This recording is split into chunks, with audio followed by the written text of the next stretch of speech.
to continuing negotiations and seeking consensus, which I have no doubt you will find and address the last piece of the puzzle. The third major area of transformation, and arguably the most significant, is the historic change we are making the way WHO is financed. As they say, the economy is stupid.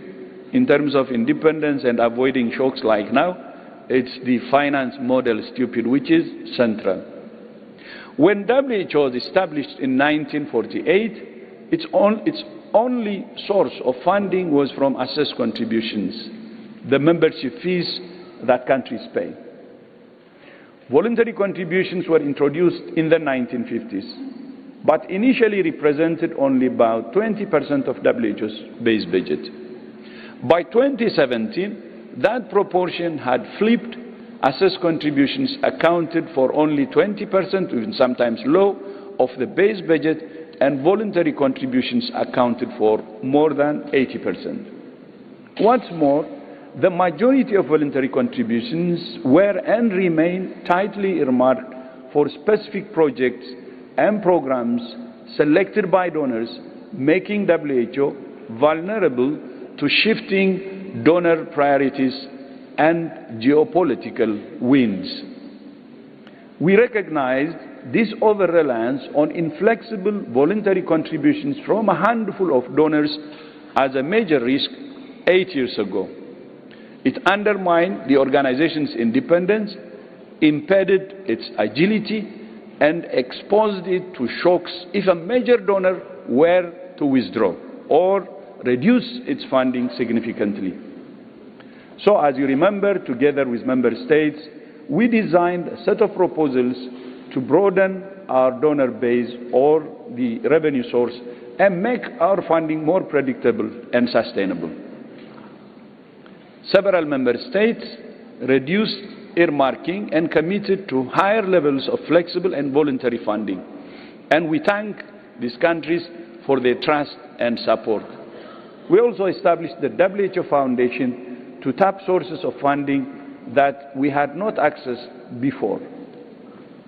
Most significantly, we proposed a plan to increase assessed contributions from 20% base budget to 50%. In 2022, here at the World Health Assembly, member states approved a plan to increase assessed contributions to 50% of the base budget. Subsequently, they agreed to achieve that target in 5 installments. The first 2 have already happened, and the remaining 3 are due in 2027, 2029, and 2031.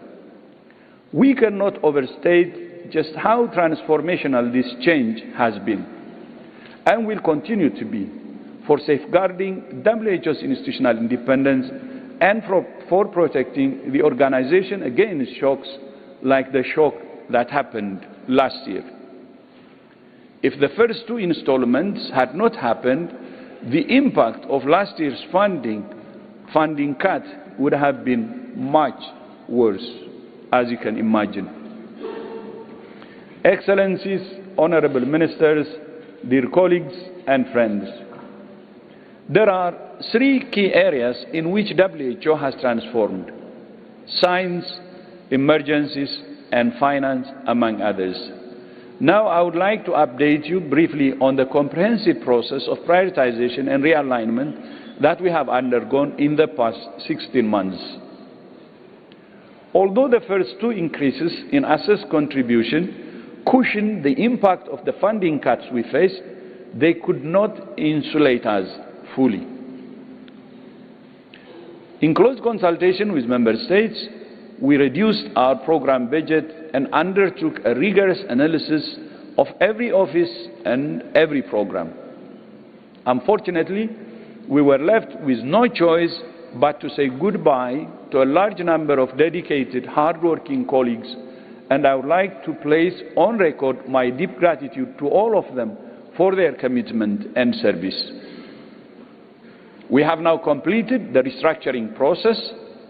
We have reached a position of stability and are moving forward with purpose and confidence. The crisis actually brought clarity and confirmed that what we have been doing the last 8 years actually is the right road to stability. We project that for the current biennium, 90% of the base budget is funded. However, we recognize that in the current environment, the remaining 10% will not be easy to mobilize. And because the majority of voluntary contributions remain earmarked, we continue to see pockets of poverty in many areas of our work. That makes it essential that Member States fulfill their commitment to approving the remaining 3 increases in assessed contributions and to fully honoring the commitments you made in the investment round. At the same time, the work of reforming WHO to make it leaner and more effective, focused on its core mandate and efficient, will continue. There is always room for improvement. There are always lessons to learn. There are always things we can do better, should do better, and will do better. For us, I would like to assure you that change is a constant, and we will continue to change, not for the sake of change, but for the sake of countries and the people we serve. In some areas, this will require stepping back from work that others are better placed to perform. Because, after all, WHO is only one part of the global health architecture. Over time, that architecture has become increasingly crowded, complex, and fragmented. It's time for a renovation to build a new global health architecture fit for the future. At this Assembly, Member States will consider a proposal for a Member State-led WHO-hosted joint process to reform the global health architecture. Our purpose is not to launch a new initiative, but to bring together the many existing initiatives that have proposed reforms of the global health architecture in part or in whole.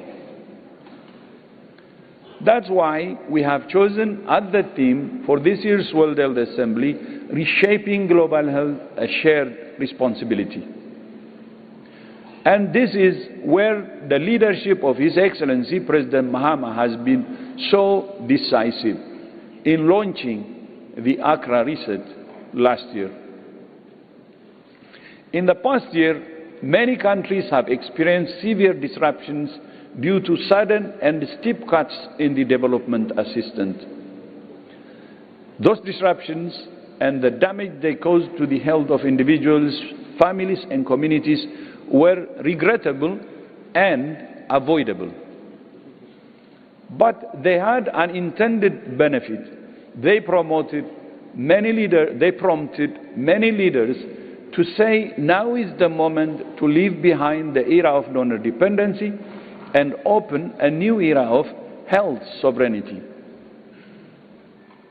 This is the message of the Accra Reset, and the echoes of Accra are now resounding in Geneva and around the world. Thank you, Your Excellency, for your leadership on this. And you are very clear also in your message today.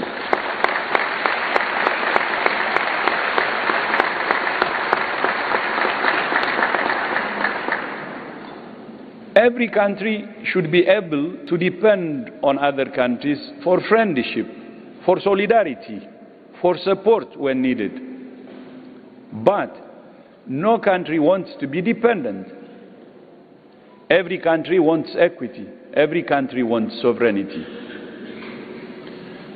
It's a cliche to say we are at a turning point, a fork in the road. In this case, it's true. This is the moment for change. This is the opportunity to take the road that leads to sovereignty, the road that leads to solidarity, the road that leads to equity. That's the road down which many countries are now walking. And that's the road that WHO is working with you every step of the way. It's the road that leads to the destination that our founders set 78 years ago. The highest attainable standard of health, not as a luxury for some, but a right for all. I visited Malaysia recently, and I had a meeting with His Excellency the Prime Minister. And one thing I picked up was Malaysia bole bole, Malaysia bole. It means Malaysia can. I think all countries can.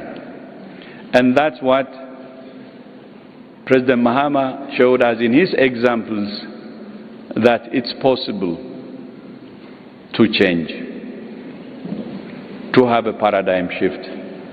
So bole bole, it's possible, we can. Thank you so much. Thank you.